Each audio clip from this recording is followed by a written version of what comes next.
People loved dressing up. The TV news showed a glimpse of the glitterati attending a recent music industry awards ceremony. A commentator summed it up. All were dressed to outshine others and to grab the headlines. Here in Britain, we're famed throughout the world for putting on magnificent state occasions. But the church also has eye-catching ceremonies. I attended the Thanksgiving Mass for new cardinals some years ago. That was in St. Peter's in Rome. I'd walked in with Cardinal Grech, a fellow Augustinian, and thus I avoided queuing. But he was sent off to a special robing area for cardinals. And this little black-habited friar was ushered down the main aisle by the Swiss Guard captain. I was to tag behind the bishops and Monsignori. Besides being much photographed en route down the aisle, I was overwhelmed by the amount of extravagant gear around me. The scribes and the Pharisees would have loved it. At least our leaders do not swagger with prayer boxes, phylacteries, on foreheads and arms.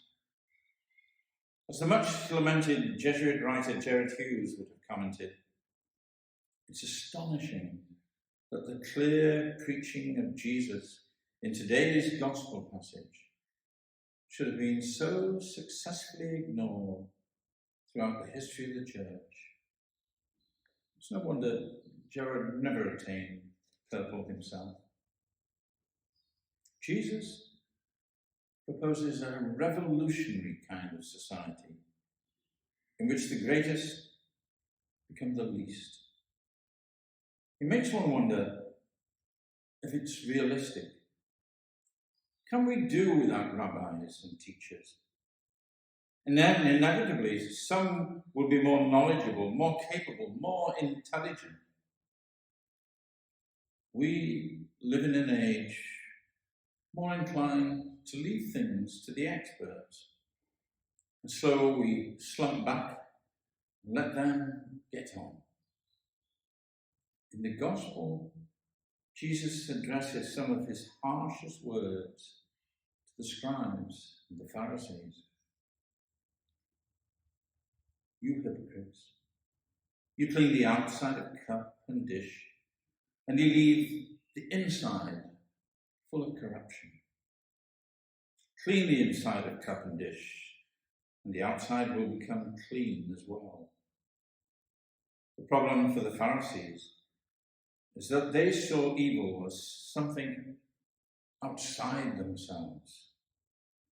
Jesus says the source of evil is within. And he calls on us to wash ourselves clean during Lent, implying not exterior cleanliness, but cleanliness of heart. And if the heart is clean, then all that flows from it will be clean. How does one purify the heart? By focusing on love and doing good deeds. May Pope Francis and our bishops lead us in a spirit of love, compassion, and justice.